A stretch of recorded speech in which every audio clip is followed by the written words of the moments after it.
সন্ত্রাসীরা আবার আমার হোটেল লবিতে এসেছিল হামলা করার উদ্দেশ্যে এবং সে সময় যুক্তরাষ্ট্রে অবস্থানরত এনসিপির সদস্যরা এবং আমার শুভাকাঙ্ক্ষীরা তারা তাদেরকে প্রতিহত করেন এবং পুলিশের সঙ্গে যোগাযোগ করেন। পরবর্তীতে পুলিশ ইনভেস্টিগেশন অফিসার তিনি প্রিসেক্টে এসে মামলা দায়ের করার জন্য আমাদেরকে পরামর্শ দেন। তার প্রেক্ষিতে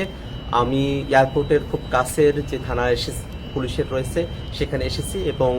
যারা সেই দিন আমাদের উপরে হামলা করেছিল এবং হত্যার চেষ্টা করেছিল,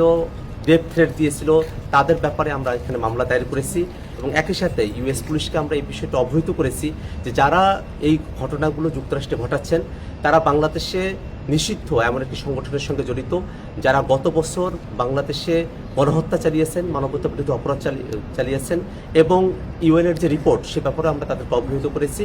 আমরা মনে করি যে আওয়ামী সন্ত্রাসীরা তারা দেশে হোক দেশের বাইরে যেখানেই হোক আমরা তাদের ব্যাপারে আইনগতভাবে যে প্রতিকারের ব্যবস্থা সেটা আমরা গ্রহণ করব এবং আমরা এই কথা বিশ্বাস করি যে আওয়ামী সন্ত্রাসীরা তারা যত ধরনের অপরাধ করেছেন সেই অপরাধগুলোকে আইনগতভাবেই নিষ্পত্তি করা সম্ভব এবং আওয়ামী লীগ তার সন্ত্রাস নিয়ে বাংলাদেশে আর ফিরে আসার সুযোগ পাবে।